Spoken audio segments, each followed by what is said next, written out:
Good evening, everyone. I'm Bedford Wynn, and on behalf of Family Recovery, I would like to welcome you to the continuing lecture of Terry Kellogg. Without any further ado, I'd like to introduce to you my friend Terry Kellogg.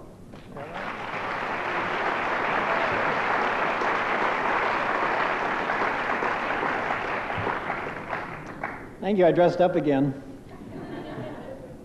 If I had to do this every month, I'd have to dress up every month. I don't know if I could handle that. So, in fact, I bought this just for tonight.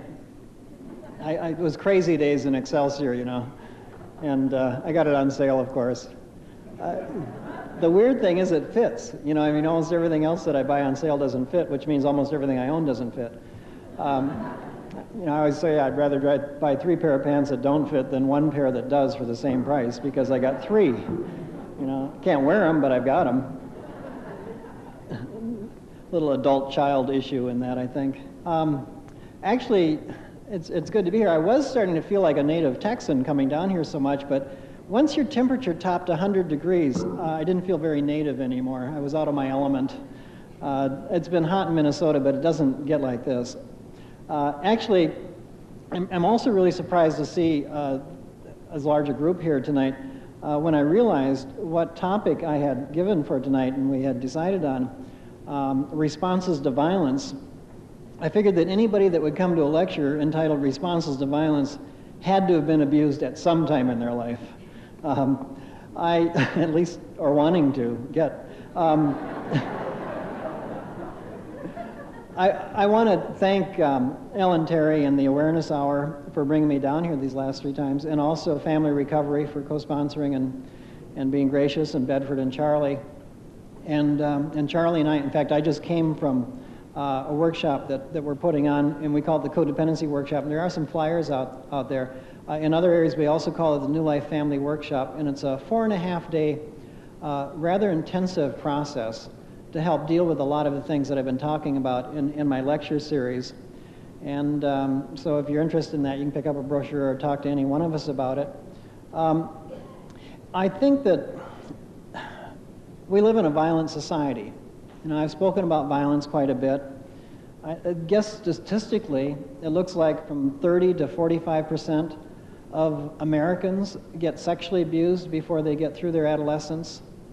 You know, Psychology Today came up with 1 out of 3 women get sexually abused in several studies that they've done, and some other studies have shown that, you know, it's even higher than that.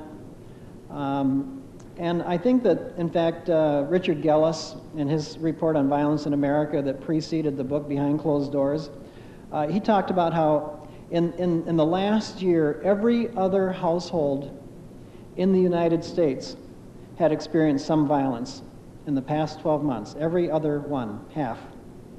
And that his study also reflected that 73% of all parents admitted some violence towards their children. And that 63% in the last 12 months. And remember that a lot of us have more than one parent. And over 90, yeah, really, it's a thought, isn't it? 90% of Americans have had some physical punishment. And I would say that the vast majority of that is physical abuse. You know, it doesn't, you know, it's disguised as punishment or discipline, but it really is abuse. And it's not about changing children's behavior. It's about parents taking their feelings out on their children. It's about parents being irritated by children. It's about rage. It's about power. It's about violence. Actually, though, my problem with using the word violence in the topic is that most of us who are victims of violence don't recognize it as violence. And I think that's the hardest part. I mean, if you were sexually abused and you remember that, that's violence. If you were battered, you know, a lot of us don't even recognize battering as violence. I have very few clients come in to deal with being physically abused. Very few. You know, they'll come in for neglect issues and relationship problems and eating disorders, but very few people say, you know, I need some help because I've been physically battered as a child. But it happens with great frequency in our culture. But see, I also include in violence neglect, you know, verbal abuse, intellectual abuse, being overly criticized, being told what you're supposed to think and believe all of the time, being over-controlled, emotional abuse, being shut down in your feelings, having people project their feelings on you, being told your feelings aren't okay, being made fun of you because you have feelings. I think that all of these are real common kinds of abuse, and I include these as violence as well. Actually, I think violence is any abuse or misuse of another human being. And I think what it really is a violation of self, a violation of boundary. And it's sort of the overriding of the preciousness and uniqueness of each of us. And it's the common experience for children who neither ask for it nor recognize it when it's occurring. I think that it's always harmful and the child always gets wounded. And all of it is spiritually abusive. See, I consider all abuse spiritual abuse. And part of that is because it always keeps us from becoming who and what we can be. It keeps us from becoming who and what we were meant to be by our Creator. And I think all abuse is sexual abuse, all violence. And all abuse is violence. It's always the violation of self. It's always the violation of boundary. And all abuse is sexual abuse because it keeps us from that healthy relationship with ourselves as men and women. And that's what our sexuality is. It's not something that we have, and it's not something that we do with genitals. It's our relationship with ourselves as men and women, and that's what gets damaged. That's what shame is about. See, all abuse creates shame, and all shame gets tied into who we are as men and women and affects our sexuality. So all abuse is sexual abuse. And I think that all abuse, well, you cannot not respond to abuse. It always causes a response. You know, there's no way of experiencing abuse without a response. And I think even when denial is present, when we deny that it's abuse, we respond to it. When we get into recovery, you know, what we're really doing is recovering the self. We're finding that true self that was there, the self that we were meant to be. And what recovery involves, I believe, is the viewing the violence for what it was, calling it what it was, seeing it what it was. And I think also it involves debriefing, talking about the violence. I don't really think you can recover until you talk about the violence in your life. And the debriefing process includes the details, the data, the specifics of the violence, as much of the debriefing as you can do is the recovery. But it also includes having the feelings about it and sharing the feelings about the violence. Because the first thing that anybody that's being violated learns is to shut down their emotional response to the violation. That's part of self-protectiveness. That's part of what we learn in the violence, is to shut down ourselves. So, of course, the debriefing process is an important therapeutic, the key to the therapy process, I think. It's the key to having less shame. It's the key to finding ourselves. But I really don't think that's just enough. I think we also have to learn the link between our responses to the violence and the violence itself. So it's not enough just to talk about the violence. We have to look at how we responded to the violence, and then we have to make that link of the response to the violence. And so a lot of what I'm going to be talking about tonight is how people respond to violence. And I'm going to give you some categories of response. How we as children, if we were victimized, neglected, overly guilted, shamed, abused, having our ideas twisted or made fun of, or have had excessive pressures to succeed, whatever it was, sexually abused, threatened with battering, even if we witnessed violence, because a witness of violence is a victim of violence, we had to respond to that abuse. You cannot not respond. But what happens is that we've lost the connection between the violence and the response. And so even in our recovery, we keep the response, even as we debrief the violence. And I think that part of tonight, what I hope for, is to start remaking those connections, that this is about what happened to me, and not about who I am. And if there's one key phrase that we can remember in our recovery, that's going to be it.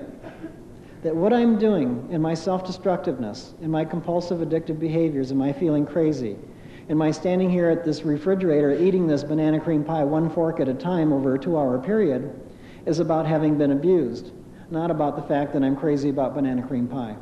That's a tough link to make as you're standing at the refrigerator eating the pie. I'm going to give you categories of responses.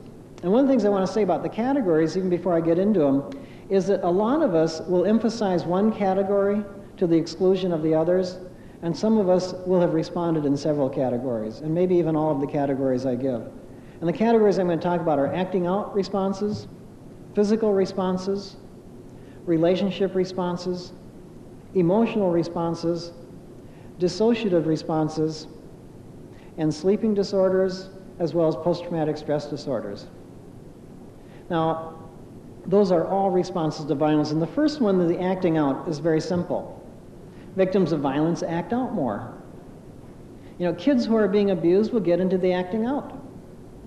You know, and I've always, you know, I've started in this field working with kids who were acting out. That was my job. Adolescents. You know, they call them adolescents in rebellion, adolescents that were using chemicals, adolescents that were vandalizing, adolescents that were abusing sex, drugs, food, adolescents that were feeling suicidal. And it was always about the adolescent. And it was always kind of a fix my kid. You know, and I got parents that would actually bring their kid and say, can you fix this? You know, and I'd say, well, I'll do my best because I'm a good codependent.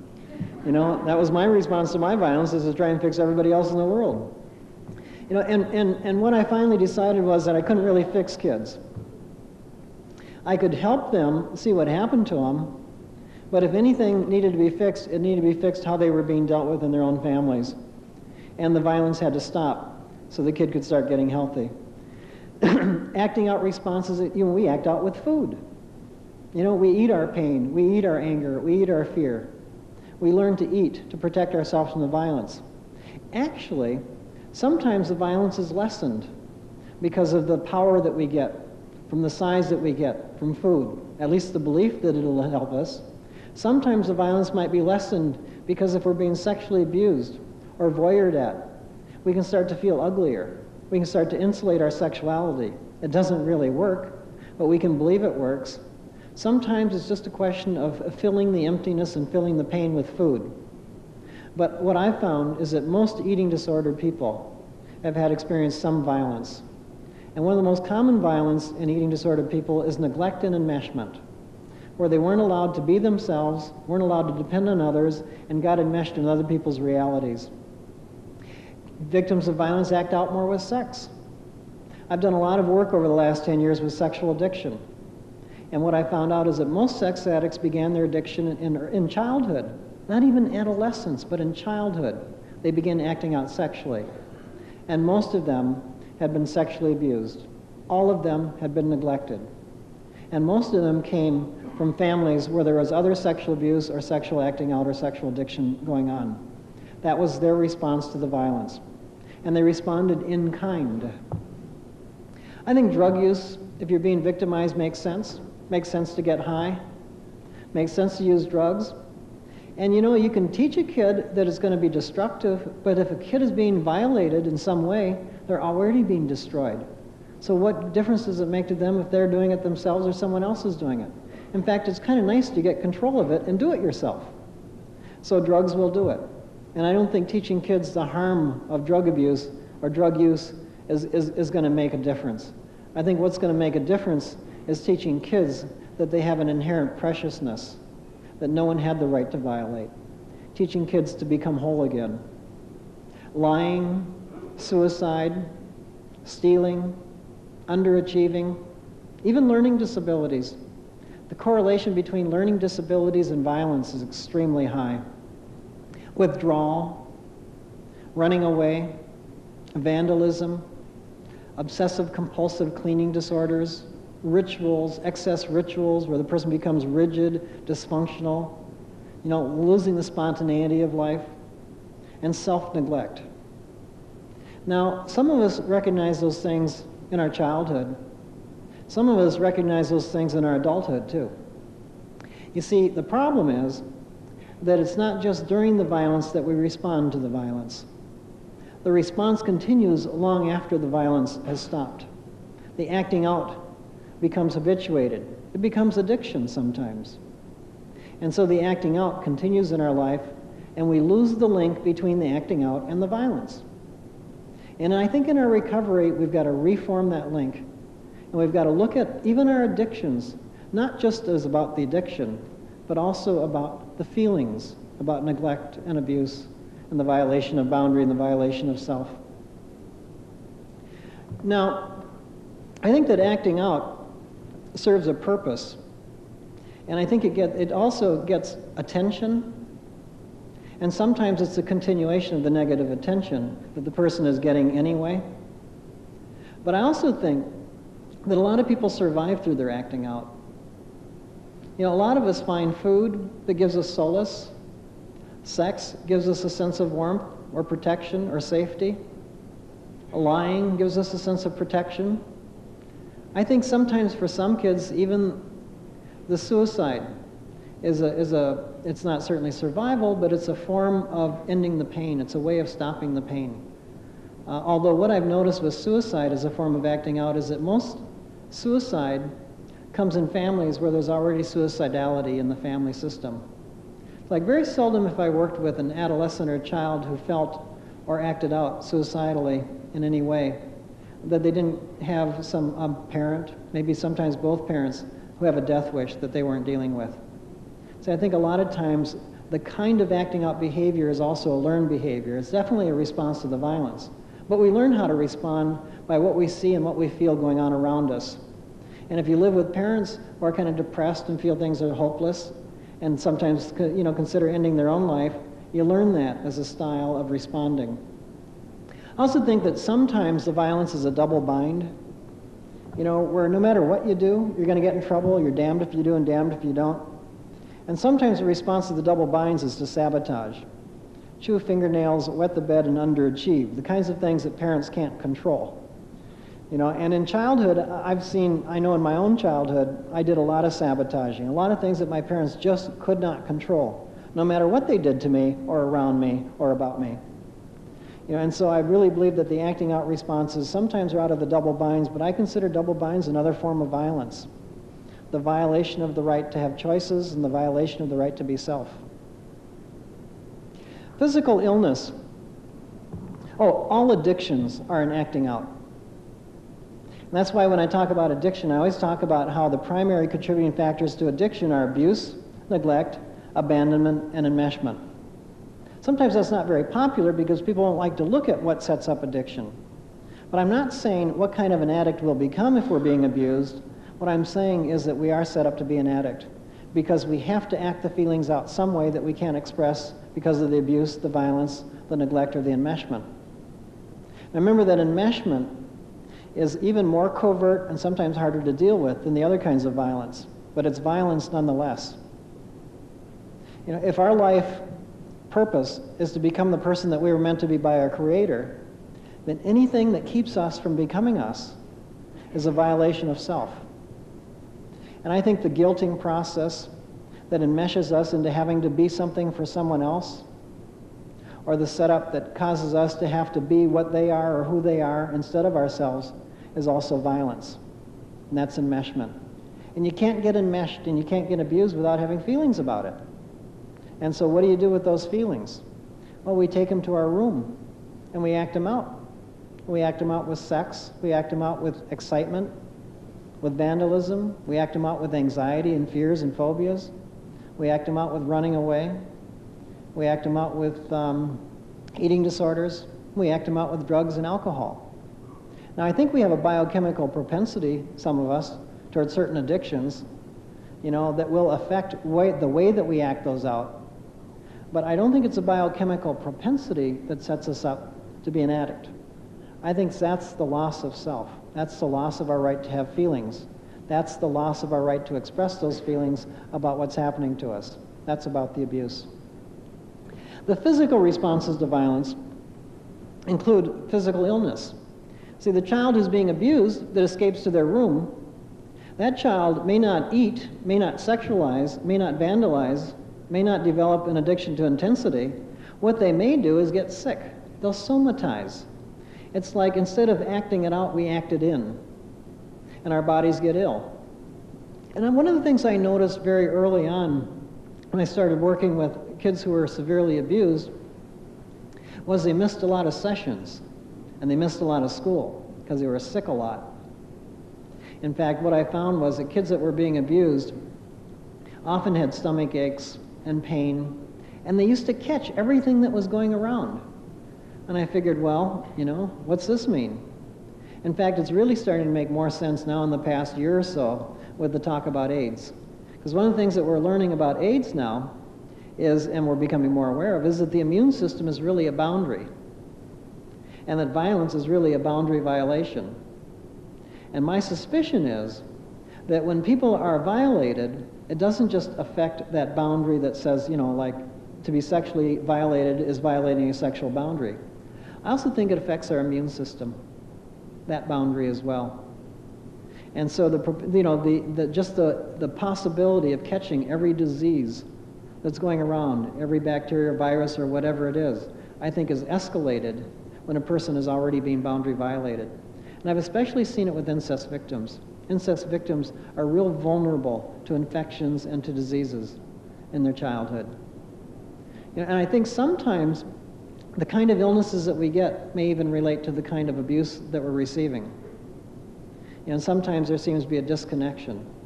But what I know is that a lot of victims of violence get sick more often. And the propensity for the illness remains long after the abuse is stopped. In fact, I was doing some work with the Gillette Corporation and a couple other large corporations that were self-insured.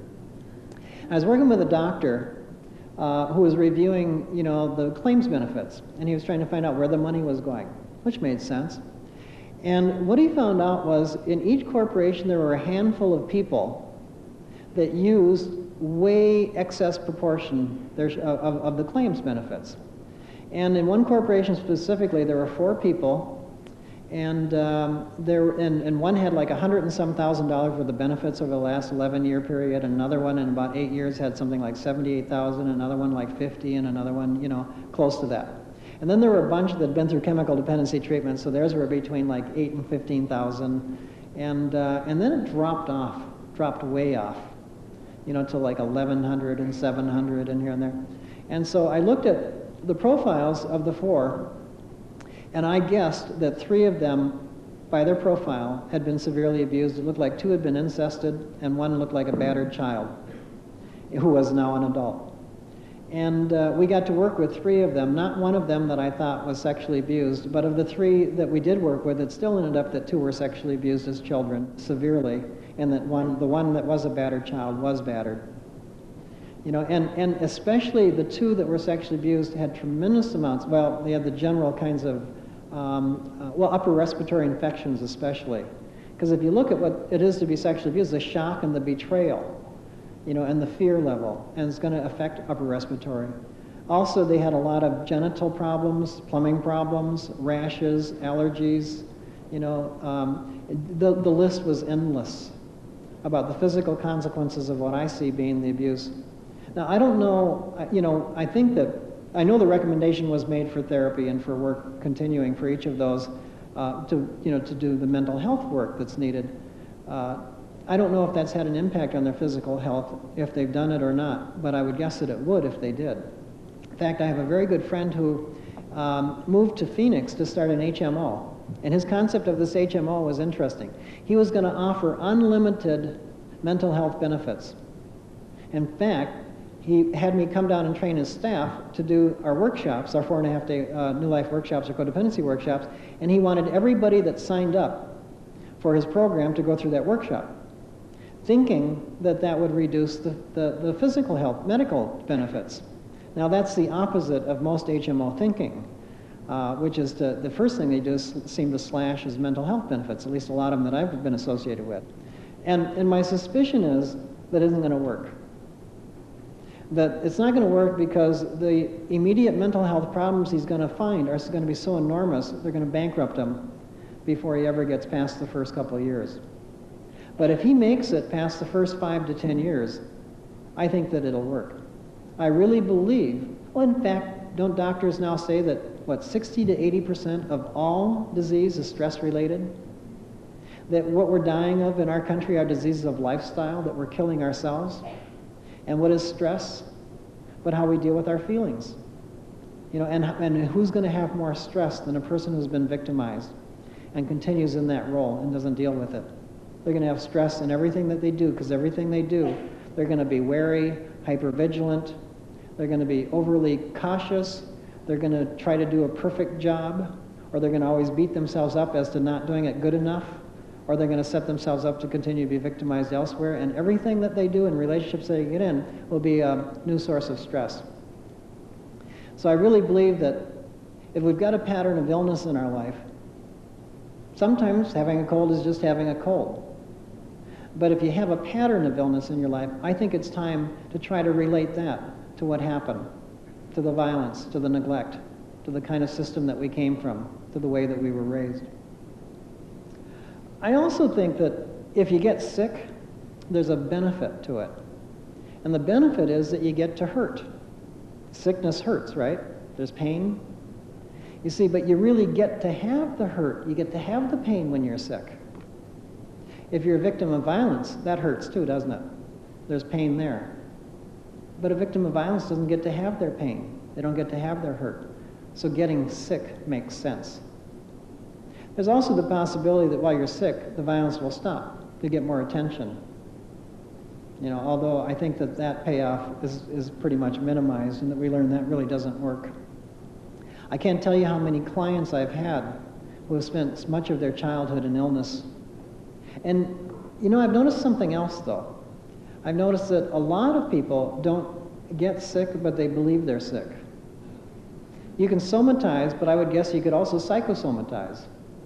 I think an imagined illness might work just as well, because then your pain is still about something that you can imagine as being physical, instead of being about what you can't deal with, which is the violence. You know, so I think a lot of psychosomatic illnesses and people that have a lot of psychosomatic complaints are also, that's one of the red flags of violence. It also means that there may be a high correlation. Kids do that also, but I think that that's one that will increase in adulthood. Especially codependents have a lot of psychosomatic complaints. Another physical response is to be accident prone. And I had a client, in fact, is from Fort Worth, and he was in this field, he was a therapist, and he talked about his whole childhood as being, well, it sounded a little bit like that little Abner character, Joe Bitzelflick, you know, with the cloud over the head. You know, I mean, everything that could happen to a kid happened to him. And every swing set he walked in front of was occupied and would hit him on the head. And everything he climbed up on, there was only one way down, and that was to fall and break something. And the amazing thing is, though, that this just didn't end. He had an average of 1 traffic accident every 3.5 weeks for years and years. You know, now this guy, you know, I mean, this guy is a, you know, well, he's not an accident waiting to happen. He's an accident that's always happening. And so we started talking about his violence. And he says, yeah, he says, you know, once my pajamas even caught on fire. I said, well, that's fairly unusual, but, you know, let's talk about that one a little bit. Now, he didn't remember it, but he did decide to go back there. He said he remembered backing into a stove is when it must have happened. It was a wood-burning stove. I says, well, you had a wood-burning stove at home? He says, no, we had a wood-burning stove at my grandma's house. And then he remembered that he had lived with her for, like, months, you know, because the parents were away for some reason that he didn't remember. But while he was living with his grandma, was when the accidents started happening. The first major accident was the pajamas catching on fire that he remembered. Then he remembered that he had broken an arm like some weeks before that. You know, and in the stove incident, what he was doing is he was backing away from his grandmother, who had been sexually abusing him for the whole time he was there. You know, and that was the beginning of it. And it just continued from then. You know, now I haven't talked to him recently, so I don't know if the accidents have diminished any. But I would guess that they have. You know, it's just a guess. I don't know. You know, I believe that sometimes an accident is just an accident, and sometimes a cold is a cold, as I said. But I know that some of us kind of lose sight of ourselves. Some of us have the accidents to have the pain, and some of us continue the victimization of self through accidents. In fact, John Brantner from the University of Minnesota used to say that there are no accidents. And, you know, I was asked to do a talk once in Minneapolis, and it was a talk to an SAT group, and there were, you know, like hundreds and hundreds, everybody in Minneapolis belongs, it's singles all together. And, well, not everybody, I guess. But anyway, this was a big talk. And so I had my, you know, box of tapes and my box of brochures and, you know, all this stuff, and I was dressed up. Well, at least for me at the time. And I got there, and no one noticed me. And I said, well, I'm Terry Kellogg. And they said, hi, I'm Charlie whatever, big deal. And I said, well, what's going on tonight? They said, well, we're having a cross-country ski demonstration. I said, uh-oh, I forgot my wax. Well, it turns out that I told them I saw I was supposed to speak, and they said, well, you better talk to so-and-so. So-and-so came. And I said, well, I thought I was scheduled. And he says, no, you're not. I said, well, did you get the tape that we sent, and didn't you schedule? He said, well, I did receive the tape. I said, well, did you want to reschedule? And he looked at me and said, not in my lifetime. Well, I thought that maybe I didn't know what tape he got, first of all. But, I picked up my box of brochures, and I picked up my tapes, and I walked out to my car. It was a week before November, and it was cold. And I left a bit angry, humiliated, and a few other things. In fact, on the way home, I decided that I would teach him a lesson. I was going to show him. I was going to go sell carpeting with my brother for a living. That would teach him. Well, you can tell about what developmental age I was at about the time. I was feeling like a kid, and like the kid I felt like a lot. And so I got home, and you know how in Minnesota, about just before Thanksgiving, everything freezes into the ground. I had a pile of logs. So I started stacking those logs up. But before I could stack them, I had to get them unthawed out of the ground. So I picked up a big log, and I started banging that one against, the other logs. But my second bang, I didn't hit a log. I hit me. I hit my foot. And I broke my toe, and I smashed my foot. And it hurt so much that I couldn't stop. You ever hurt so much you just can't stop? You just got to keep banging logs. But, I don't think that was an accident. I think something happened in that exchange. I went into my shame and my childhood, and I think I went out and abused myself. I think I did violence to myself. I'm pretty sure that one wasn't an accident. And I believe that a lot of what happens to us isn't an accident. And sometimes it is because we are so distracted and dissociated, but we learned how to be distracted and be dissociated from the violence. And you ever notice that adolescents sometimes have accidents? Anybody ever notice that? No one has noticed that? If you're in the insurance business, you notice it. I was told by my insurance agent before my son started driving, he says, well, he's going to start driving pretty soon, right? I says, yeah. He says, expect an adolescent male to have 2 good-sized accidents before they get through their adolescence. Well, somewhere there's an adolescent male that can have 1, because mine had 3. Now, and he said an adolescent female will have 1 and it won't be as big. And that was right on the money. My daughter had 1, but it wasn't very big. But kids have accidents. Now, do kids, and they break things, and they drop things, and they trip over each other even? But is that because adolescents are clumsy and going through this rapid growth? I don't think so. You ever watch female gymnasts? They're not very clumsy, are they? But they're adolescents nonetheless. See, I don't think clumsiness is about adolescence. I think that the clumsiness and the accident stuff is about how controlled adolescents get. Because if there's one thing as parents that we tend to do, it's that we tend to treat our adolescents like children. And adolescents won't take it. They'll always defy it or sabotage. And I think that their accident proneness is their sabotaging parents over control. Because adolescents aren't children. And what they need to learn is co-parenting and responsibility. And we don't teach them by being responsible and making all their decisions for them. It's like you keep someone in a prison for 18 years, then you open the door and say, well, you're free now, get out, you're on your own. What's going to happen to them? The first 5 minutes, they're going to get run over by a truck, because they don't know how to cross a street. So part of parenting is the gradual process of letting go. And when we hang on too tight, they will always sabotage. And I think that some of the accident proneness is their way of sabotaging our control issues. Accident proneness and awkwardness. Also, another physical response is self-inflicted injury. And there's a wide range of the kinds of self-inflicted injury. I've worked with kids who from early childhood battered their heads against their crib and battered their hands on walls, and they just kept battering themselves. But they don't remember being battered. But they were usually neglected or abused or in double binds, or something was going on that was violent, that they were acting out, that they were making real by inflicting injury on themselves. I had a session with a girl who was picking at her hands and picking at her wrists and arms, and she was a mass of scabs all the way up to the elbow. And we sat in that session, and she was busy picking at the scabs, and no one noticed. And that was what was going on. This girl had been feeling suicidal for some time, but no one noticed. And she was literally picking herself apart. She was disappearing, and no one was noticing. And that's her response to the violence. There was a TV special on people that slice at themselves, slice at their wrists. And, I never saw it, so I don't know if they ever really addressed it, but that's a very common response to abuse, especially sexual abuse. I've seen a lot of people that want to slice at themselves. And it's not exactly that they're suicidal, it's just that they're self-mutilating.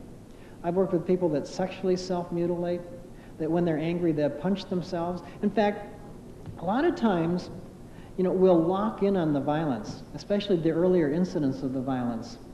And so if there was an early incident of violence where maybe you were hit real hard in the head by someone, what can come of that sometimes is when you're upset and angry, you'll just haul off and whack yourself in the head. Kind of a reenactment because of that locked in part. And the violence does kind of take over all of our other reality, even if it's not conscious, it does. And we do lock in on it, and we will re-experience it in some ways. I think that the self-mutilation, also the chewing of fingernails. In fact, I had one client that, she had chewed her fingernails down to the nubs till they bled. She had also gone and worked on her toenails in the same manner. Now, there was a part of that, I have to admit, that I was a little jealous of. I mean, I can get about this far, and I just can't imagine how anybody can get it, the flexibility was amazing, even though the mutilation was not. But I've seen people do that a lot. And picking at self, picking at face, picking at every body orifice that we have, it's like that constant picking that we do, and twisting and hurting and cutting at and pinching, and all those self-mutilation things, all that self-inflicted injury is really a continuation of the injury that's being done.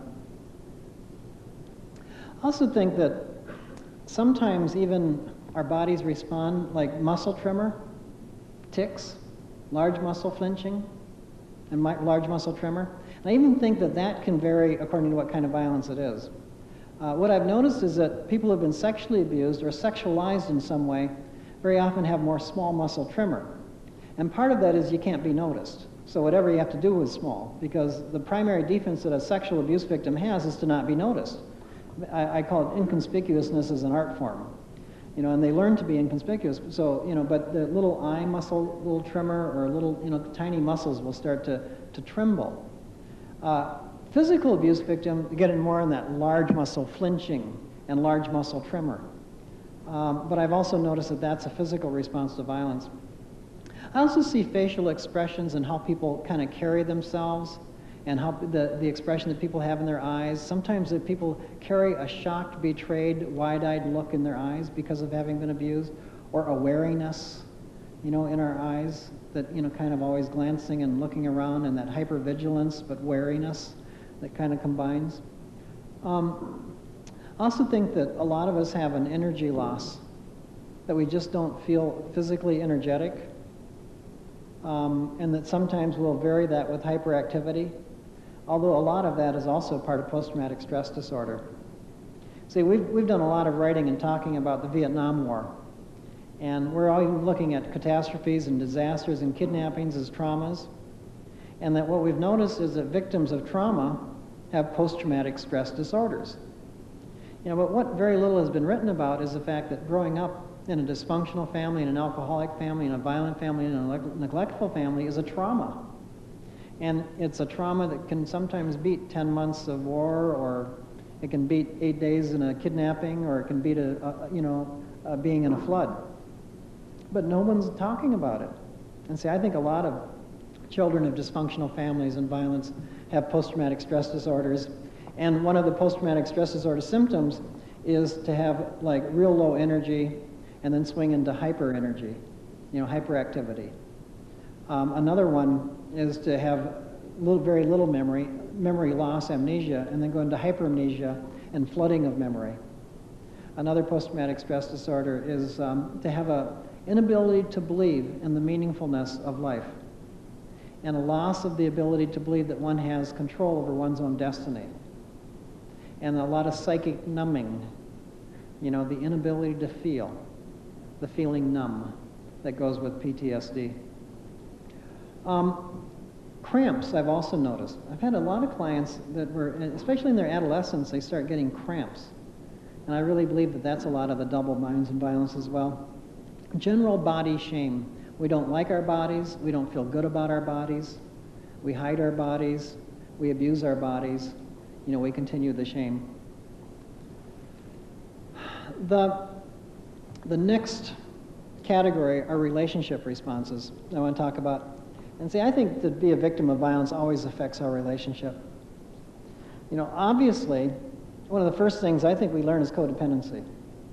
I think that codependency is really about violence. It's about abuse. It's about neglect.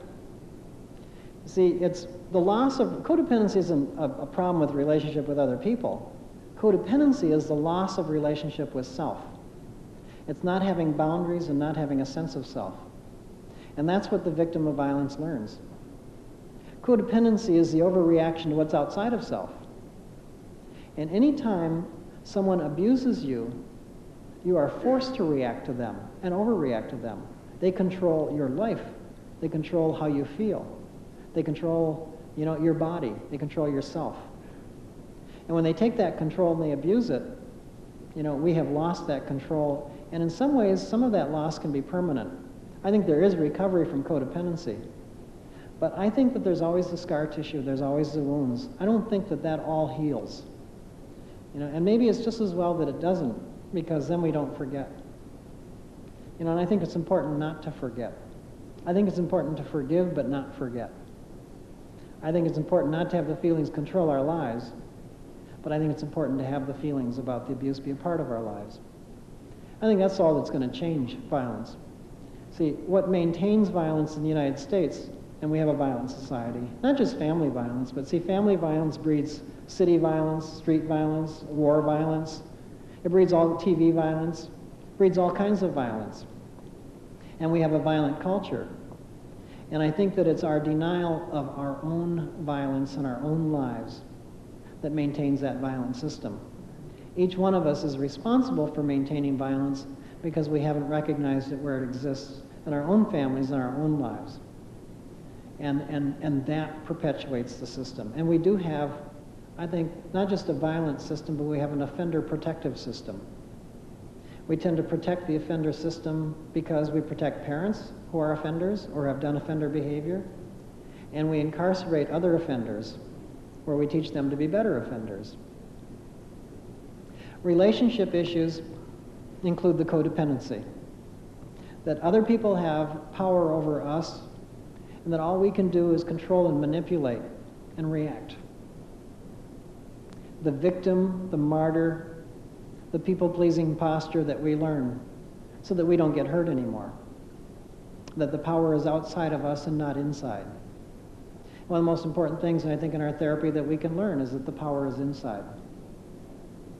I also think that being a victim of violence sets up victim-offender roles in relationship. In fact, in a violent family, there's 3 primary roles. I mean, there's a lot of other roles, and I've talked enough about roles, but it's the victim, the offender, and the collusive role. And we learn any one, any 2, or all 3 of those roles. We learn how to be a victim in relationships, and then every relationship we get into, we feel like a victim, or we act as a victim, or we get victimized. We're in the victim role. Some of us bond and identify with the aggressors in our life, the people who do the violating. And so we learn how to be an aggressor. We learn the offender role. And so we take our feelings of our victimization and we project them out and hurt other people with them. And you can also be in both the offender and the victim role. In other words, who's the most likely person to batter children? Battered women. So they're not only in the victim role, they're also in the offender role. And you can also be in the collusive role. The collusive role is where you hang around violence, but you don't do anything about it. You marry someone who is abusive, and you let it continue. Sometimes you're actively collusive, meaning you're in on it, you know what's happening, you decide not to do about it, maybe you're glad it's them and not you or whatever. Sometimes you're passively collusive, meaning you just don't know what's going on. You know, you've got blinders on, naivety, You don't realize it's violence. See, one of the things that happens to victims of violence is they have an altered baseline tolerance level for violence. So obviously, we all watch TV, right? How many of us are really appalled by violence in movies and TV? Not very many, though, really. You know, not appalled to do much about it. Why? Because we've learned to tolerate it. We have an altered baseline tolerance level. So you watch your kids fight, you get abused, they get abused, and you hardly even notice it's abuse because of what we've lived with, if we've lived with violence. If it's a different form of violence, then we can react. But if it's the same kind, you know, it's almost like we go numb or we don't notice that it is violence. And so you can be collusive, you can be an offender, you can be a victim, or all three. But that will be an issue in relationships. Those roles will be present. I think the other thing is the isolation that happens to victims. You know, it's not that victims can't have relationship. What they have a hard time with is intimacy and sustained intimacy. It gets really hard to trust. It's really hard to kind of be vulnerable, to open up and be close. Why? Because the violence is usually perpetuated by the people that you've opened up to, that were supposed to make you feel precious and protect you. And it's hard to get over that hurdle and to trust again. So we always keep a bit of ourselves guarded, keep a bit of ourselves closed off. You know, I think that men have learned that anyway. But I think women who are victims also learn it. And sometimes we pretend at being real open, but we never really quite get there. And we make sure we marry or are in a relationship with someone who won't force us to be open, or who won't be open with us. In fact, sometimes that feels safer than marrying someone who is in fact really vulnerable and open. I think in some ways women have an investment in men staying closed, even though they don't like it very much. Especially women who have been victimized, and especially men who have been victimized. I also think that we always have dependency-independency issues. You know, a lot of kids are abused, and sometimes if they cry, they're abused more. Now, why would that happen? Well, to teach the child to be tougher, because a tougher kid is less dependent on parents. And abusive parents usually don't want anybody depending on them, but very often they want a tough kid that they can depend on.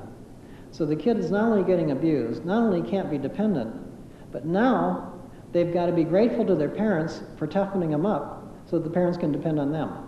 That's a trick. I also think that some kids will act as an offender without being really in the offender role. Like a victim will lash out or hurt an animal or, you know, do something really weird to another kid, you know, where they're not really in the victim role, but they do act it out. I also think if in relationships we develop kind of a victim-offender ambiguity. Like it's sometimes hard to tell who's hurting who and who's controlling what. You know, it's like my dad and my mom got married, and my dad, you know, he was violent at times. And he lived in a family where he was violated, and that's what that came out of. But, you know, my mother also came from a violent family. But she didn't beat up my dad. But she used to really get on his case. And I could see her starting to pull the strings that were connected to his rage and violence. And I would say, boy, she is really abusive and in control of this relationship. See, and I'd start to kind of blame her for the violence that he was doing. But that's really ambiguity. He was responsible for the violence that he was doing.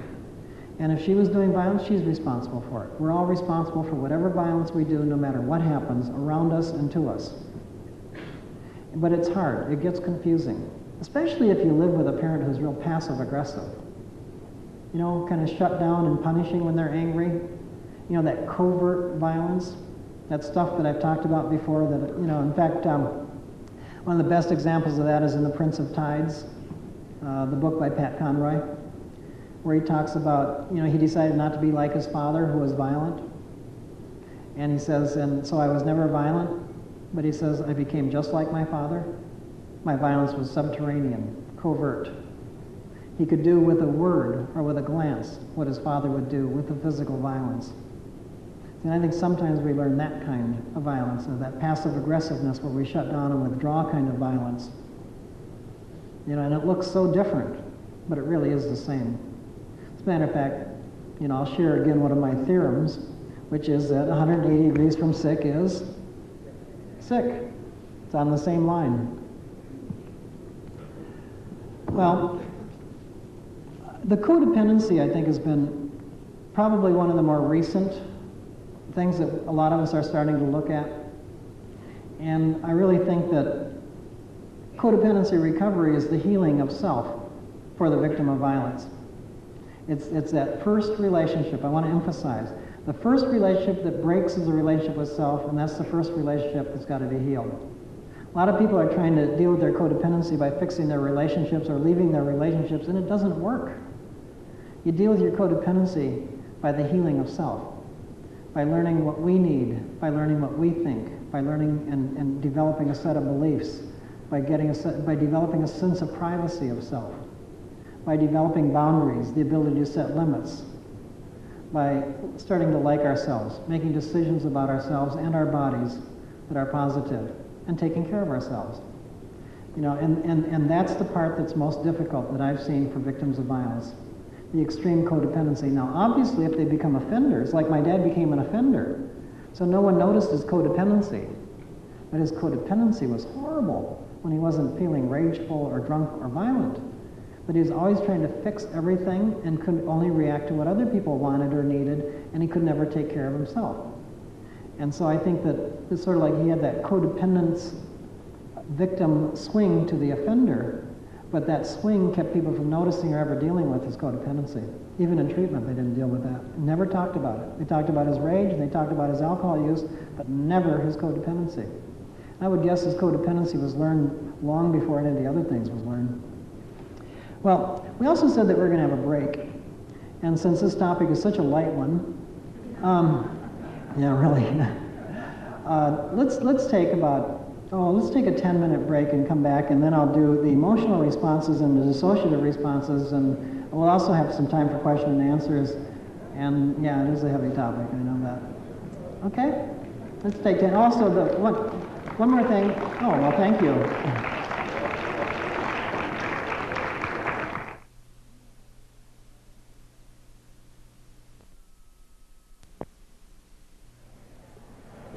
Okay, I think I'll get started. And I do want to have some time for question and answer, so I think that's really important. I also, you know, like this talk is really more about the responses than about what violence is.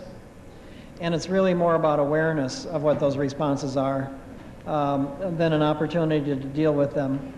But I think that awareness is really important, because without that awareness of the responses, we aren't going to make the link between the violence and the response.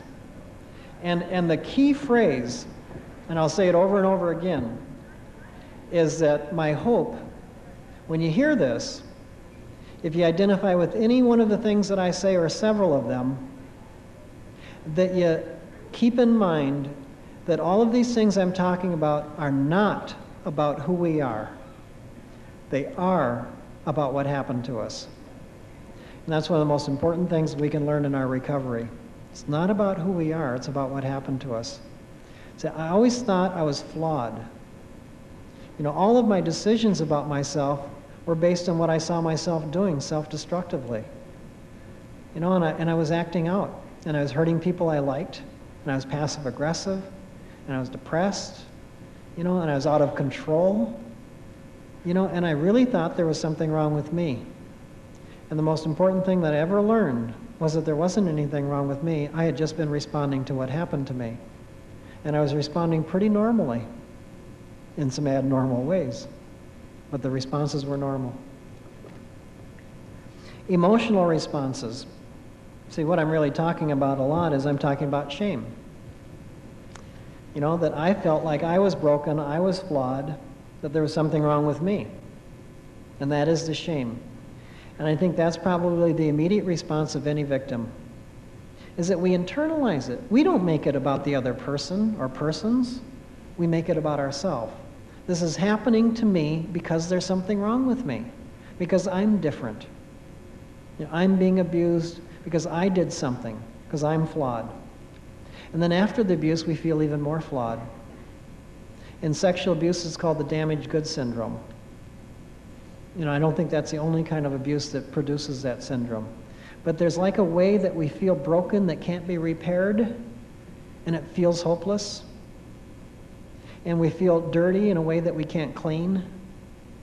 Even if we get into compulsive cleanliness, which sometimes victims do, especially of sexual abuse. We feel broken, and yet, there is recovery, no matter how hurt, how abused, how mutilated, how tortured. I've worked with victims who were burnt with cigarettes, who were tortured in ways that you can't even conceive, who are now in healthy relationships, and having happy lives. Yeah, they have tons of pain, and they still have struggled with some compulsion and addiction and dissociation and some other things, but they're really functioning well. Because every one of us has what we need inside of us to have recovery. It's just that sometimes we need a lot of guidance and a lot of support and people willing to help pull that out of us. The shame is a feeling that the inside is broken. And the shame always originates in relationship. See, and it's about broken relationship. And what happens when you get used, abused by anybody with authority? Anybody there's a relationship with, is they are breaking the relationship off. And then we feel like there's something wrong with us. And then it becomes internally produced. And we keep shaming ourselves, self-shaming. Or it becomes about everything that we do. And there feels like there's no way out, and we hide. And we do crummy things to set up why we feel bad about ourselves. And we become perfectionistic to try to hide how bad we feel about ourselves and how crummy we think we are. And then we rage and we manipulate and we control. And then we become more addictive, because the shame always empowers addiction. And the healing of the shame is not getting rid of the shame. The healing is in the embracing of the shame. It's a part of our reality. And we will continue to have some shame. We will continue to feel bad about ourselves. We will continue to have a hard time with criticism, judgment. We will continue to self-judge through our shame.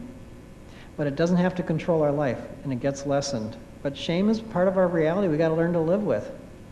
And the more we embrace it, the less it controls us. It's like our fear. When you fight your fear, it builds, and things become scarier. When you embrace your fears, they become manageable. And our shame can become manageable too, but we can't get rid of it. And we really can't give it away. We can't give it back to where it came from. Yeah, shame begets shame. Out of the abuser's shame, the victim becomes shamed. But once we've got it, we've got it. And we've got to own it, we've got to acknowledge it, we've got to recognize it, and we've got to feel it, and we've got to talk about it, and we've got to endure it. But it doesn't have to control our lives or our reality. And shame is different than guilt. But victims of violence have guilt. See, guilt is about our behavior. Guilt is about what we do, shame is about who we are. And so what the guilt says is, if I can do something different, this violence will stop. I will get support. I will get noticed. I will be praised. I will get positive attention. I won't get beat up. I won't get sexually abused. I just have to be different or do it differently. And so in the guilt, we're always trying to do it differently. We're trying to do what other people might respond to, what they want us to do, what they expect. And guess what the guilt leads to? Codependency. Guilt is a veneer of codependency. See, codependency is that loss of self. And codependency is formed out of the shame and the guilt. See, guilt is the loss of our relationship with ourselves in terms of what we do. Shame is a loss of relationship with self in terms of who we are. The other thing that victims get is they get depressed. We learn to be hard on ourselves if people around us have been hard on us. We turn things in, and we beat up on ourselves. We continue the system. Sometimes we'll learn the offender system and we'll become rageful, and then we can turn it outward instead of inward, and we can hurt other people with it. I think that the rage is always there in the victim. Some of us don't show it, but it's always there. It eats away at us. It causes us ulcers and stomach cramps and ileitis and everything else you can think of, but it's there. And we can eat the rage and we can act out the rage but not show it. We can be passive aggressive with it, but it's there. And part of recovery is learning to rage. learning to have our anger in healthy ways, learning to rage about what happened to us in safe settings, in appropriate settings, not in the basement while we're chewing out our kids. But that's really what people do when they chew out their kids and yell and scream and you swear at drivers and shoot the guy in the car next to them. They're raging about their victimization in inappropriate settings, in inappropriate ways. That's the violence continuing. I think we need to learn to channel the rage and make it healthy and make it part of our strength and make it part of our boundaries. And I think that we need to get angry enough to say, I'm really angry that this happened to me. You had no right to do it, and I was worth a lot more than that. And that I will continue to be mad as long as I need to protect myself from the abuse, from you, and to set my own boundaries, and to feel good about myself. See, and when we have that much worth, we're dealing not only with the rage, but we're also dealing with the shame. We're saying, I have worth. To be able to stand up and fight for ourselves is part of our worth. I also believe that victims of violence sometimes they have grandiosity self-hate swings. I noticed this when I first started working with adolescents. I'd get with an adolescent, and this would be a kid, and I always love these. I just love kids that are in trouble. I don't know. I wonder why. And especially the ones that have that shame-based smile, that kind of grows out of the side of their face a little bit, and they look down, and they know they're caught, and you caught them, but they're not willing to admit it, but they just kind of smile about being caught because they're glad, but they don't want to be glad. Anyway. Where was I going with that? Anyway, I'd be talking to a kid and he'd say, then he'd finally, I've decided I'm going to be a doctor. I'd say, I says, you're 17 years old. Don't you think finishing 7th grade would be like a more realistic goal? And immediately when he wasn't going to be a doctor, he'd go into his self-hate. I can't be anything. Oh, I hate myself, da-da-da-da-da. It's like those swings that we go from grandiosity to self-hate. And some of us do it with over-responsible, irresponsible. I'd get into a marriage counseling session with Gretchen, and I say, oh, it's all my fault. I'm responsible for everything. I came from a crazy family. It's just my fault. I admit it. 5 minutes later, I'm saying, I have nothing to do with any of this. This is your problem. This is about your stuff, and I wouldn't take responsibility for anything. So we do these swings where we go to extremes. I think another feeling that we have to look at, the emotional response to violence, is the fear. The fear that sometimes we live with all of the time. And if you live with fear all of the time, and it started in early childhood, how do you know it's fear? How do you know what fear feels like if it's something you've had all the time? And sometimes the fear even becomes terror and becomes death obsession, or fears of violence, or phobias, or anxieties, free-floating anxieties that move through our life. And we get scared about so many things, and we can somatize the fear too. But my belief is that my life was controlled by fear. I was addicted to intensity because when it was intense, I was scared. I started playing rugby because I could recycle my family violence on a weekend basis, but every time I got out in the fields here, just before, I was always scared. I had something that I could have my fear about. I loved scary movies. And the scarier the better, because I could have my fear. I could feel it. It became tangible. In fact, I think our nation's passion for that intensity and scary movies and all that fearful stuff is about the fact that as children we were scared and we could never have it. And any opportunity we get to make that fear tangible, we grab at. In fact, I even think a lot of criminals are really intensity addicts, and that they're addicted to intensity so they can feel their fear. And it is exciting to be around intensity anyway. I also think that sometimes the fear becomes a death obsession or a fear of violence itself. And oddly enough, I've worked with a lot of clients that are so afraid of violence and hate violence so much that they become violent. I know that doesn't, in some ways make sense, but it's sort of like the kill for peace concept, I guess. Another reaction I believe is nasty mood infliction. It's like this wave is rolling off the ocean, and it's a wave of nasty mood that hits us, and we got to move it through. And so we inflict our nasty mood on someone else. My belief is that what we don't turn back, we'll always pass on. And so part of recovery is digging this channel and turning the nasty mood back where it came from. In fact, a friend of mine suggested, and I tried it with a client, and I said, you've been hitting your son, and you hate doing that, and you hate yourself for doing it. And so from now on, every time you raise your hand to hit your son, I want you to call your dad. And I want you to say, Dad, I was just about to hit my son, Jimmy, and I know it's about the times that you hit me. I just wanted to tell you that and let you know. Catch you later. Happy Father's Day. Take care. Goodbye.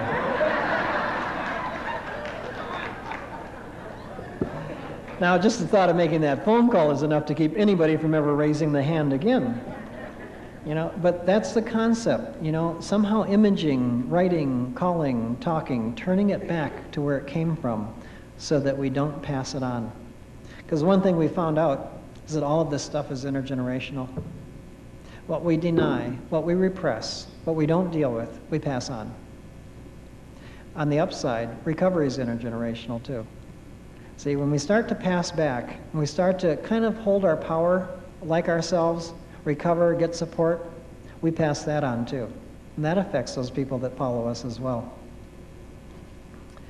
I would say that another emotional response is that we get defensive about our feelings.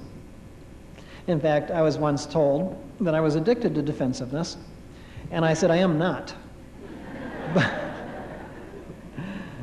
But it's just that, we can't acknowledge things. We just can't, acknowledge mistakes, because if I made a mistake, I am a mistake. That's the shame.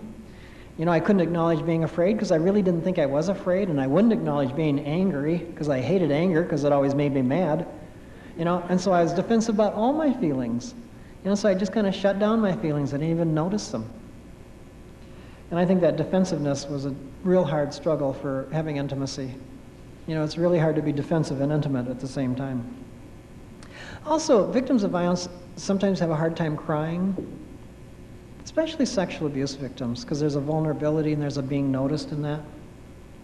Sometimes, I believe that, whoever that famous therapist that said all therapy is grief work, I believe that. I think it's all about our loss. Our loss of self, our loss of childhood, our loss of boundaries, our loss of the sense of the preciousness of self. And I think that a lot of times victims learn not to grieve. They've lost so much that they learn to kind of endure, but not grieve. And that when we start grieving, we say, oh, I'm in my self-pity now, or I'm feeling sorry for myself.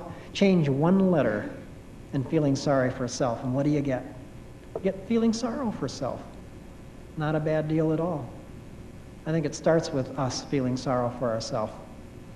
And our ability to have empathy towards others involves the ability to feel sorrow for self. Sometimes the violence is such that we end up with a pain-pleasure fusion, that we actually take pleasure from the pain that we endure, that we inflict pain on ourselves and take pleasure from that, and sometimes we end up taking pleasure from inflicting pain on others.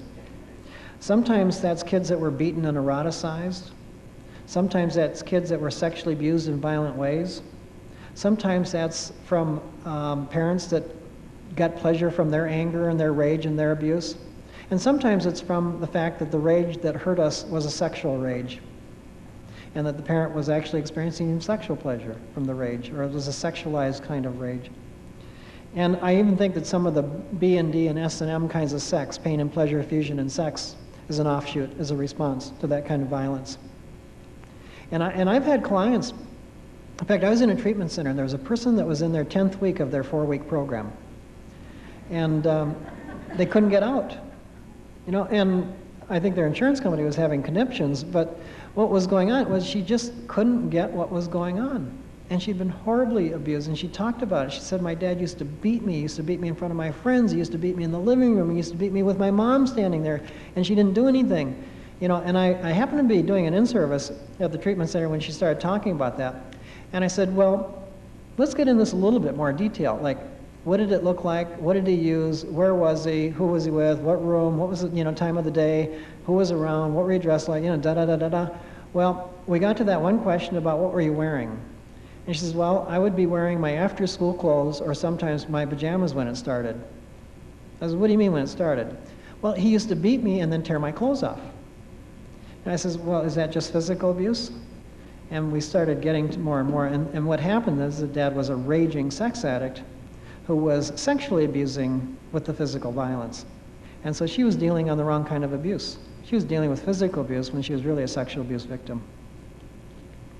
See, nothing changes. Well, my next theorem, you know, those male theorems.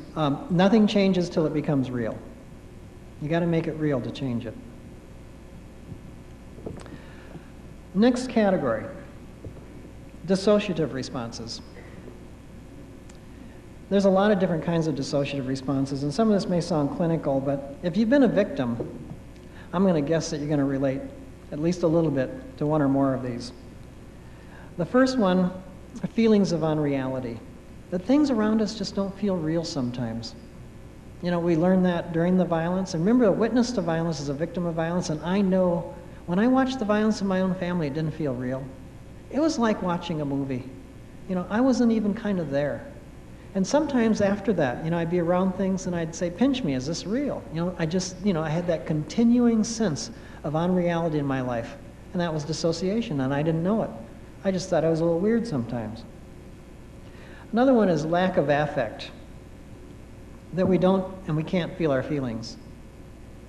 That we don't show them on our face, we don't express them, we don't express them with inflection, we keep a monotone, and we can't get in touch with them, and we're feeling blocked.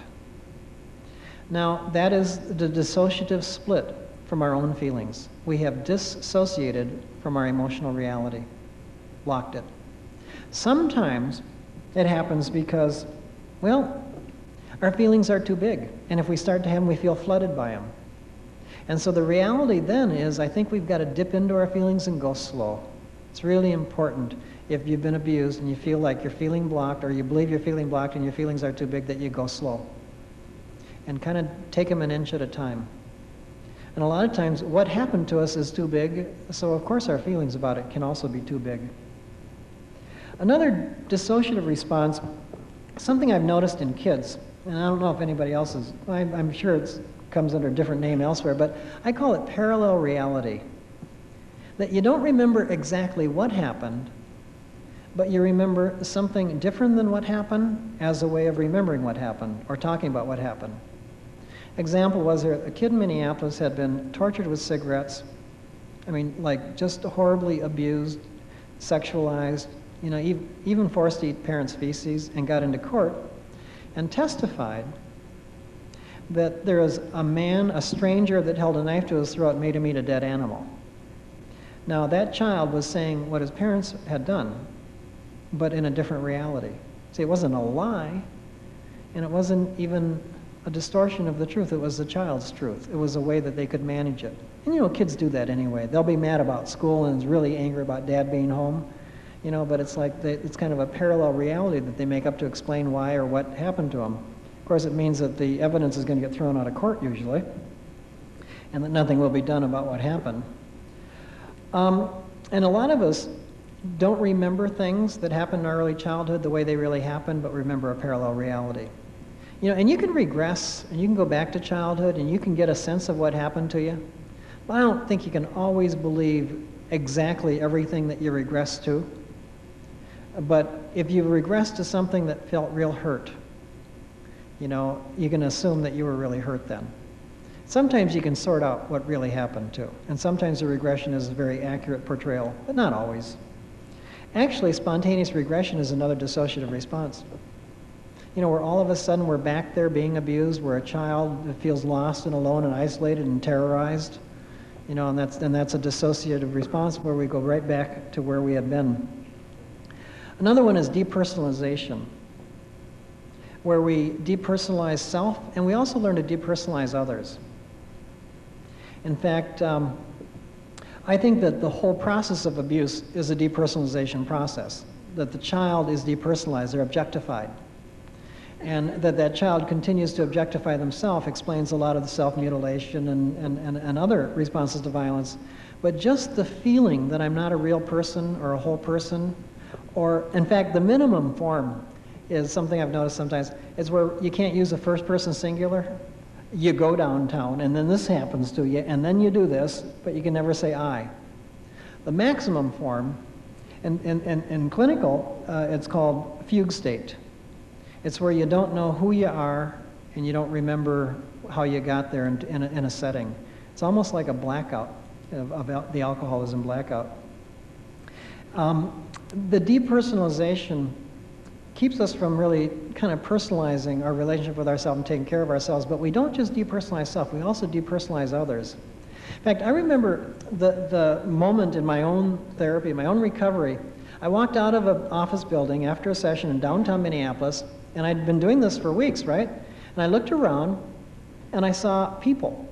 You know, I saw them as persons, and not just this mass of humanity that sort of threatened me or was there kind of non-existent. I really looked at people as persons. And I realized at that point that up to then, whenever there were more than a few people around, I always depersonalized everybody. And that was a lot of my panic at social situations. You know, because I was depersonalizing. And so I wouldn't ask personal questions and I wouldn't make personal contact.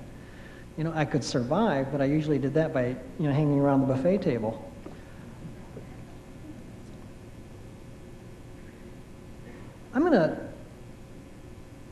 Let me tell you a story. It's a story I've told in a lot of the clinics that we do.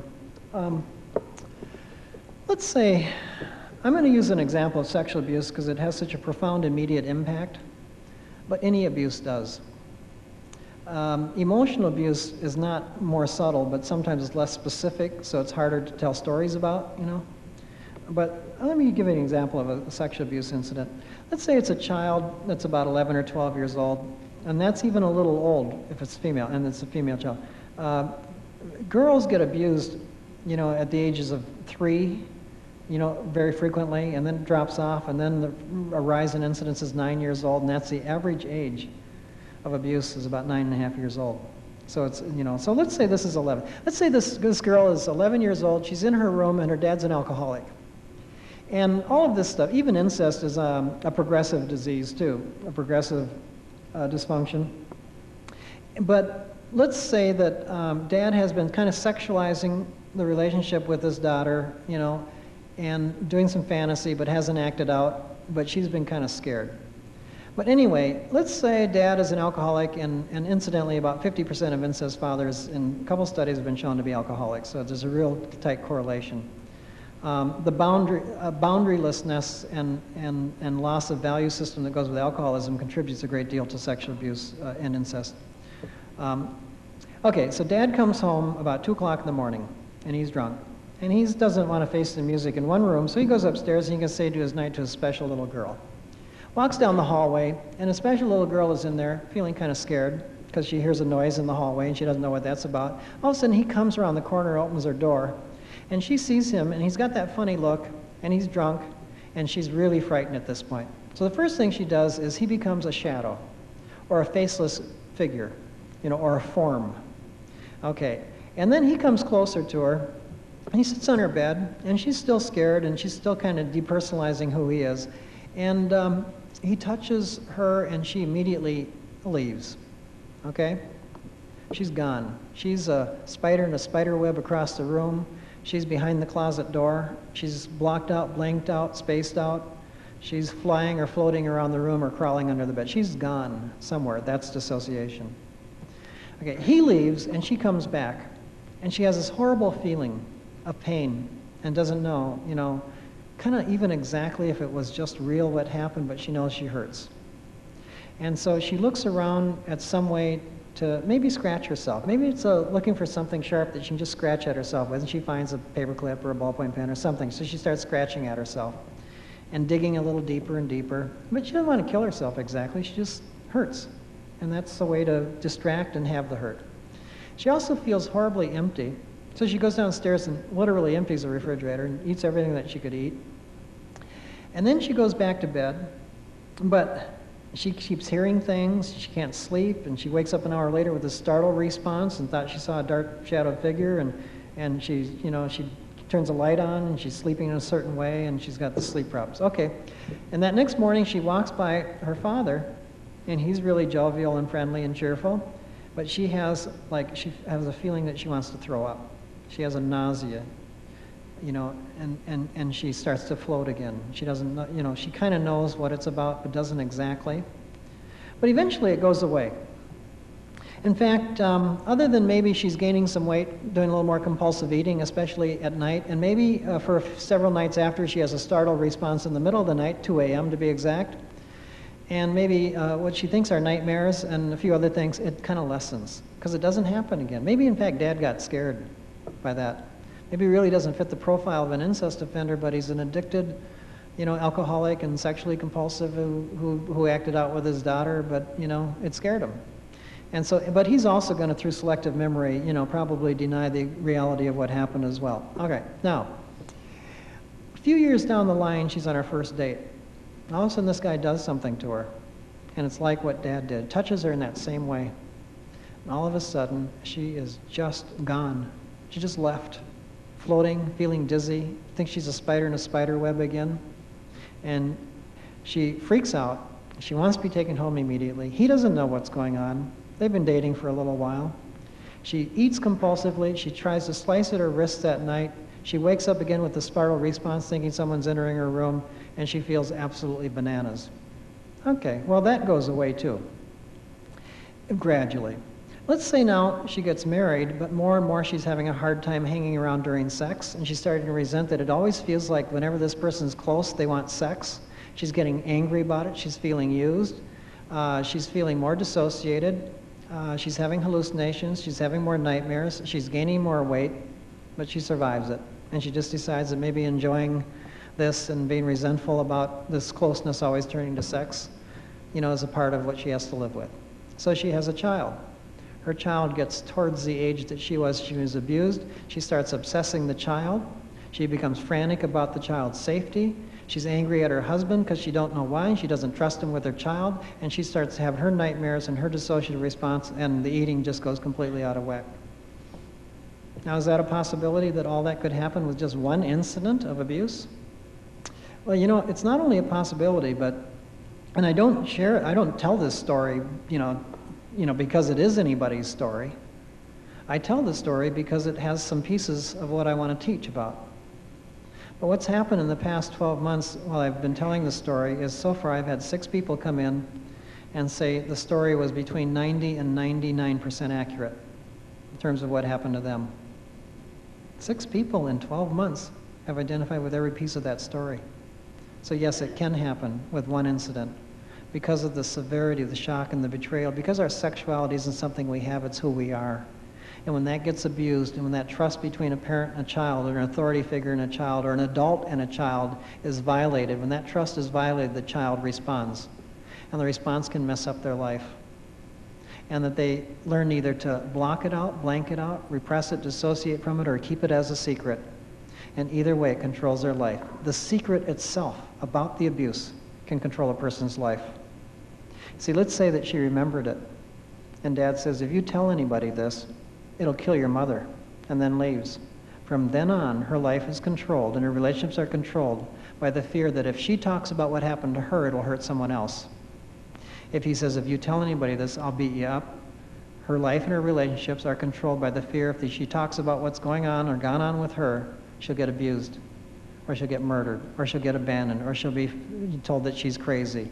See, the secret also controls a person's reality and relationships. Let me finish with the dissociative responses. Disconnecting from physical pain, disconnecting from physical self, not noticing physical self, not noticing when you're hungry, not noticing when you're full, not noticing when you're tired, not noticing when you need touch, not noticing when you need affection, not noticing when, anything going on physically. We just learn to disconnect. And a lot of us in our culture have things like bad backs, things that are kind of illnesses or problems that are preventable if we noticed our pain more and took better care of our pain. Why don't we notice our pain? Because we learn to dissociate from it. We learn to leave it. Feeling crazy with no attendant psychosis. I don't know if any of you ever just like, oh, this is so crazy, or I feel so crazy, or I don't know why I feel so nuts, and you don't even know necessarily what feeling crazy is. You just know that you feel that way. That's dissociation. And dissociation is not crazy. But there's a heck of a lot of people in our history, in our culture, that have landed and are landing in mental institutions who are not crazy at all. They're dissociated.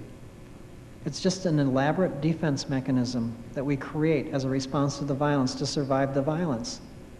And yet, we end up in mental institutions because we believe we're crazy and we start acting crazy. Matter of fact, one of the very common things that used to land people in mental institutions is multiple personality. Multiple personality is not any form of insanity or psychosis. It is that elaborate defense mechanism of dissociation. It's a very abused person who is also bright, who has learned to create new personalities to go along when the needs be. And the fact is that some of these personalities are violent, and some are very different than the core personality, and sometimes the core personality's gone to sleep, but there is recovery. They used to be locked away in the recesses of mental institutions, but it's just a response to violence. As a matter of fact, the recovery process is really a form of group therapy. What you do is you introduce all of the personalities to each other, and you put the healthiest one in charge, and they sort of tend to integrate. Sometimes the core personality, wakes up and takes over. But the thing is that the propensity to split off a new personality, I've seen remain long and well into recovery. The hardest thing about multiples is diagnosing, because it's usually the same personality that comes for help each time. And the other serious consequence of this is that a lot of the murderers in our society are multiple personalities. Not all multiples are murderers, but a lot of the murderers are multiples. They never get diagnosed, they never get treated for it.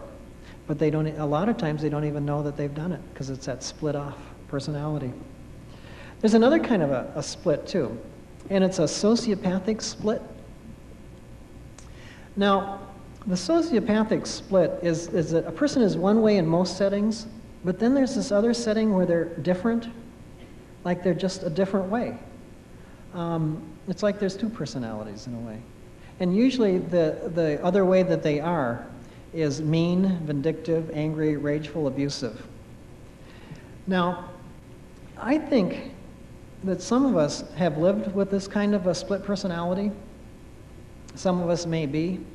I think my dad had that kind of a split, because people used to come up to me and say, "Terry, your dad is the neatest person I've ever met. He is so fun, and he's so laid back and so easygoing, and he'd give anybody anything." I would say, "Huh?"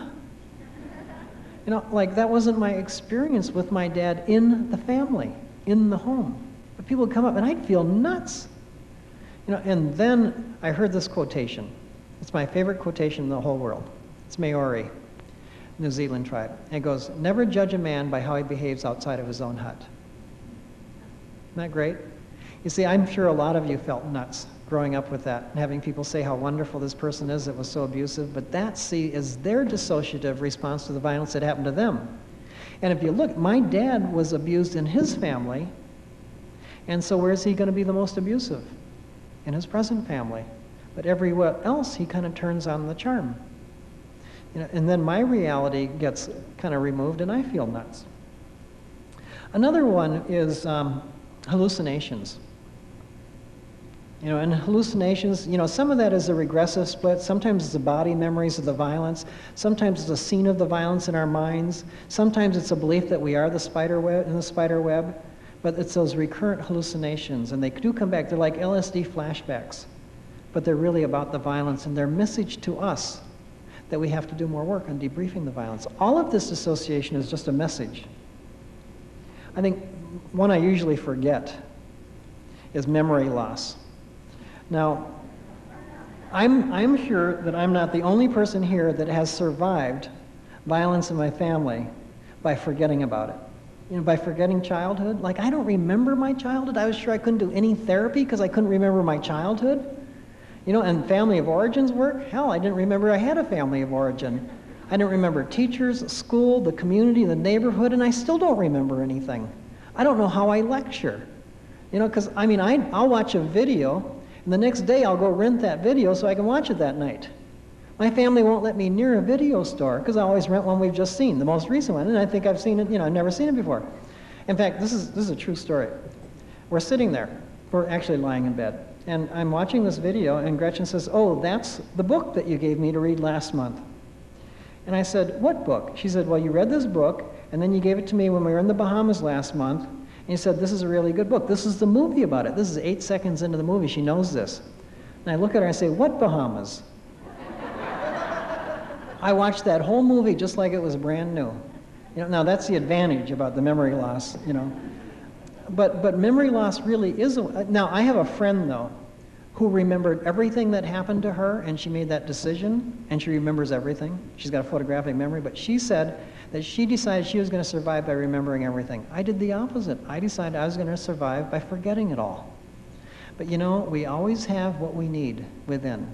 We always have, the feelings are there, and the feelings can be the access to the memory. And it was when I started doing my feelings work that I started remembering. And you know, some of the things I didn't remember, but I knew in my gut what happened, and I had to start to trust my body, my feelings, you know, and I decided that that was more reliable even than the memory itself. Disappearing, spacing out. You know how we've got this aura around us that can be photographed? I believe that if you found an incest victim that was deciding not to be noticed, that you wouldn't see that aura in a photograph. I just know they can disappear. You know, and I've seen in groups, I've had therapists walk into a group, there were 3 people in the room, me, you know, and maybe 2 others, and they'd say, well, where's Sarah? You know, and Sarah would be an incest victim that decided to disappear, and that therapist wouldn't see her. In fact, that happened in treatment, and it was Sarah. And the name has been changed, but, you know, and then the next day, that same therapist walked in and said, where's Sarah's mother? And there were only 3 people in the room again, me, Sarah, and Sarah's mother. And he didn't see her. And I thought to myself, Sarah's mother is also an incest victim who has decided to disappear today rather than deal with it. You know, and it turned out that that was exactly what had happened. See, it's like that ability to just disappear is also a dissociative response. Another one is nightmares, recurrent nightmares. See, they're really a message to ourselves about the abuse that comes back, and it's usually the same theme, nightmare. And the other one is dream repression. Like, you know, we dream every night. Now, I don't know if you know that you dream every night, but there's somebody that does know you dream every night, and I don't like that they know that I dream every night, because I don't know that. Is that confusing? I think it's Psychology Today that knows I dream every night, but I don't. But I've always resented that. Anyway, and a lot of us are dissociated from our dreams. And I like what Pat Conroy said in the book, The Prince of Tides. He said, your dreams are the love letters and hate mail of the subconscious. Now, I also think a lot of it's junk mail, but you know, kind of sort through that. The last one is blip phenomena. A friend of mine coined that term, and it's like there's a little scene of something that floats in front of your face or crosses before your mind's eye, or you know, you can see it quickly, but you can't grab it. And very often that's a little scene of the violence or something related to the violence. I had one client that saw the back of something, and it turned out to be the back of someone's head who was being sexual with her father when they were on a camping trip, and it was another male. And she repressed it immediately. You know, but that little blip, because she needed that information to deal with some things that she was feeling about and dealing with in her relationships. I also worked with, you know, a singer who had a blip. And the blip was, it would cause him to gag. And it turned out when we went back and looked at what the blip was, now this singer was different. I mean, some singers you wouldn't notice that, right, rock singers, but this singer was different. But anyway, it turned out that he had an uncle who sexually abused him. It caused that gagging. See, and so it was the blip is also a gift in that it kind of, when we slow it down, when we do our work, it's there for us to see and for us to be able to know what happened to us. As a matter of fact, the important thing I want to say about all dissociative responses is that they aren't crazy, even though they may feel crazy, and they are our gifts to ourselves, in that they helped us survive. They protected us. They kept us from the intensity. See, a lot of us have really never been abused, you know, never been touched, never been incested. Why? Because we weren't there when it was going on. They got our bodies, but they didn't get us. And that's because we were able to survive and protect ourselves because of the dissociation. I think the key is to befriend it. And you know, I hate it in therapy, you know, like confrontive therapy in groups and in treatment. Oh, you're not here, you're not in your feelings, oh, you're always spacing out, or you're wandering away, or you're hallucinating. And you know, you get confronted for that, and you get beat up for it. And what's a person that's dissociating going to do when they get confronted and beat up? Yeah, leave some more. You know, you go further away and leave more often and feel more crazy. It doesn't work. We've got to learn to be really gentle with those parts of us that helped us survive, and the dissociation has helped us survive. I used to float.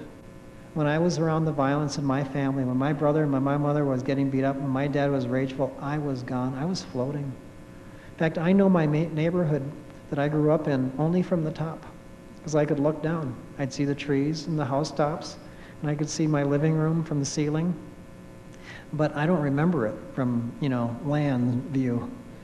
But that floating, even though it felt kind of nuts. In fact, I used to have a kind of a thought that I could float. You know, I don't know if there's any other floaters out there, but, you know, I think we should have a club if there are, you know. But, you know, I always, you know I never really went off a building or tried to flap my wings or arms, I guess they're really called, right? But anyway, you know, I never really did that, but I really thought I could float, you know, because I know that that's how I left. And I know that that's how I survived. And I kind of like that part now. You know, and even the feeling crazy and feelings of unreality and depersonalization, all that other stuff, you know, that's driven a lot of us into mental institutions and psych wards and breakdowns and all this stuff. We aren't crazy. We just learned how to survive. We learn how to survive, and sometimes it scares other people and sometimes it scares us, but it's survival. And I think we got to be grateful to it. Matter of fact, I think we've got to be grateful that we could respond and that we could get through it. And it's hard. You know, it's like embracing the enemy, embracing the demon. Well, that's what we have to do. And dissociation is sometimes a little bit tougher to embrace than others. But it lessens in the embracing. And even when it's still there, when we know what it's about, it doesn't feel crazy anymore. I guess the key, again, I want to emphasize, is that all these things, you know, they're not fun, they don't feel good, but they're part of the human condition because abuse is part of our families. And they're not about who we are, but they are about what happens to us. I want to open it up for some questions. Yes?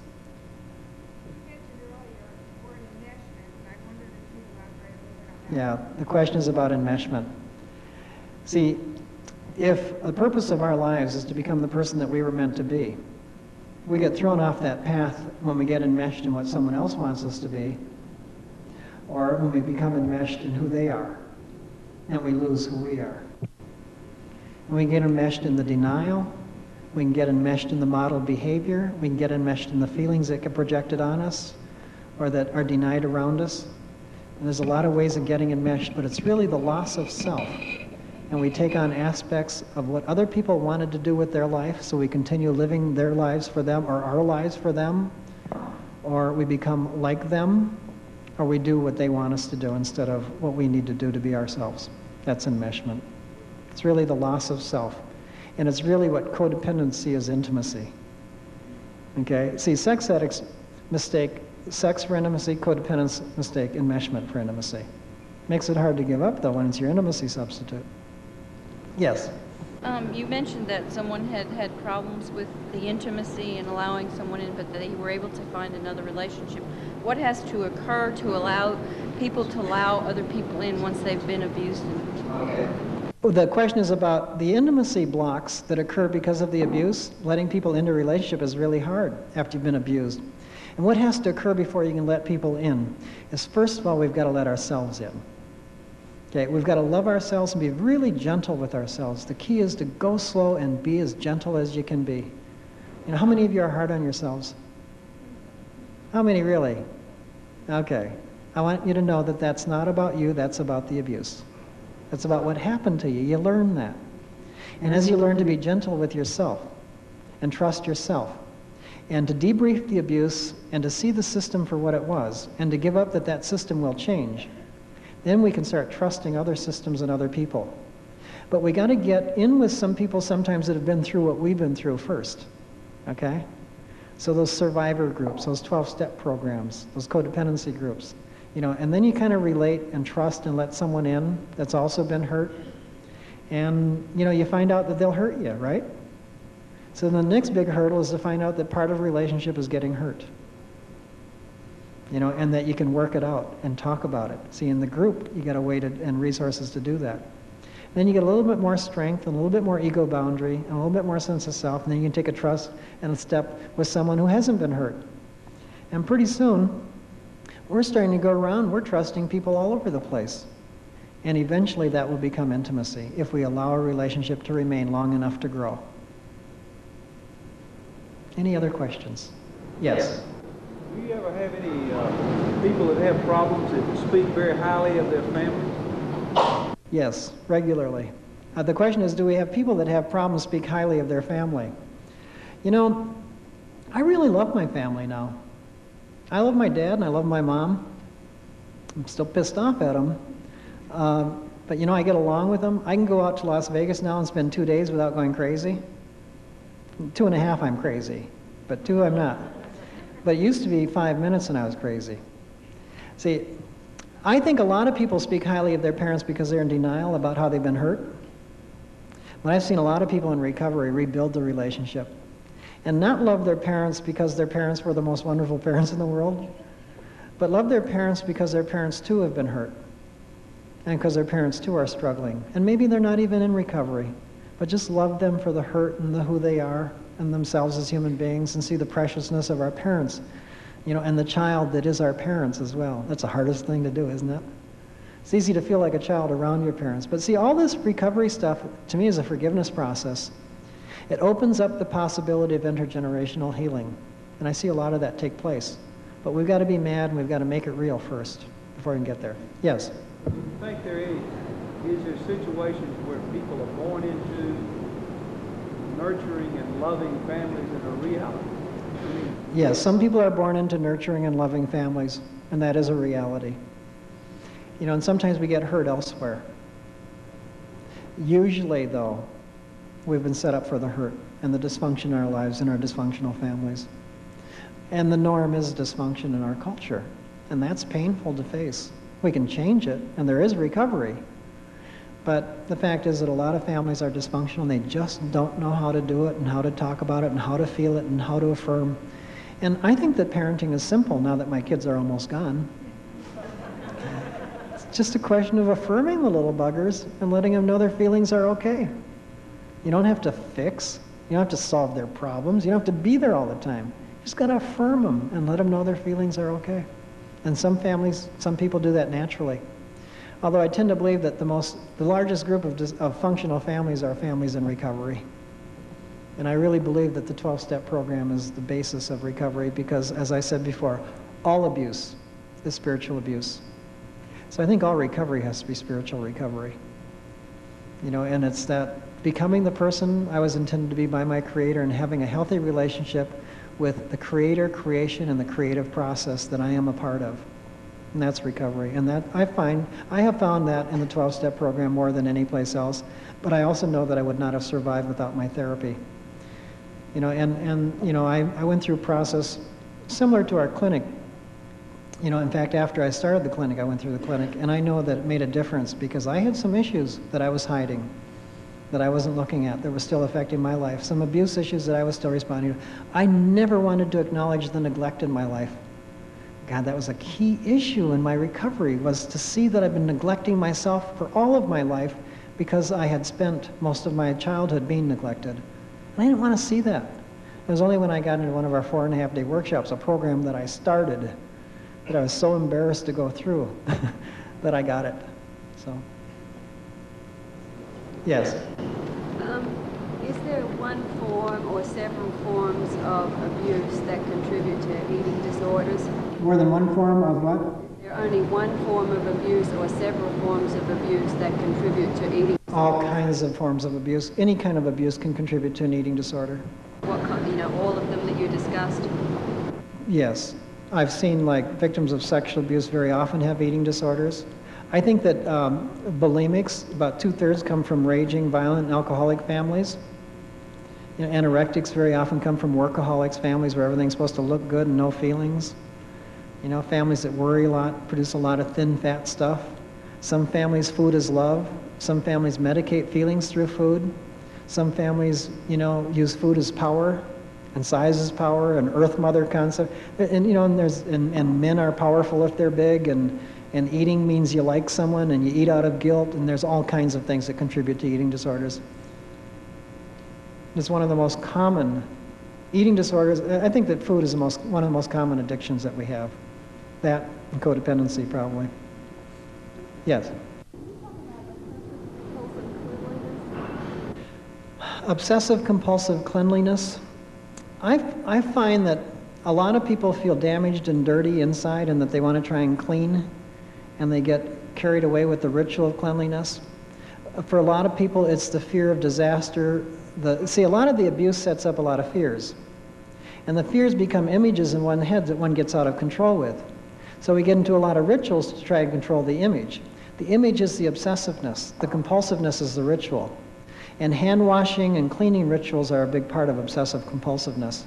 But so often I see that when it gets into body cleanliness, it's because there's somehow that we've been made to feel dirty.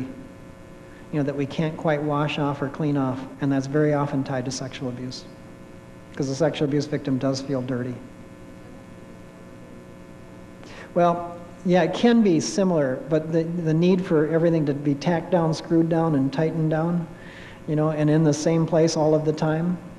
You know, the couch that can't be sat on, you know, the rug that can't be walked on, kind of defeats the purpose of what they were built for. But, you know, like we get so uptight about it all, and it's the same kind of thing. It's obsessive compulsiveness. You know, it's our obsessive ideas of what life is supposed to be like, and our fears and our images create this compulsive need to control and have order.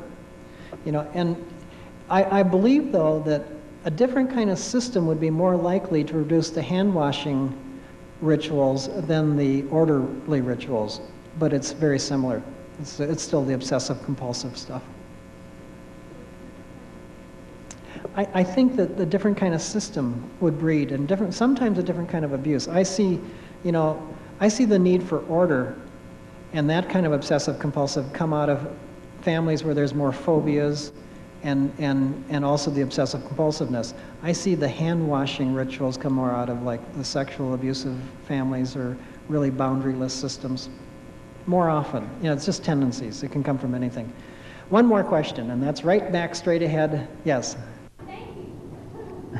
I have two quick questions. The first one is, are all abuse victims codependents? I think that because of the abuse, there's going to be some codependency tendencies, but that's certainly not necessarily the primary issue that abuse victims have to always deal with. It's just one of the issues. But I believe that most of the time, there'll be a loss of self and a loss of our own empowerment and overreaction to the outside of self. Yes? Okay, the other one is, I've attended several 12-step meetings. Yes. And I've heard something being said, and I want to know what your response would be if someone said this to you. There are no victims, only volunteers? I would probably have them volunteer for some victimization at that point.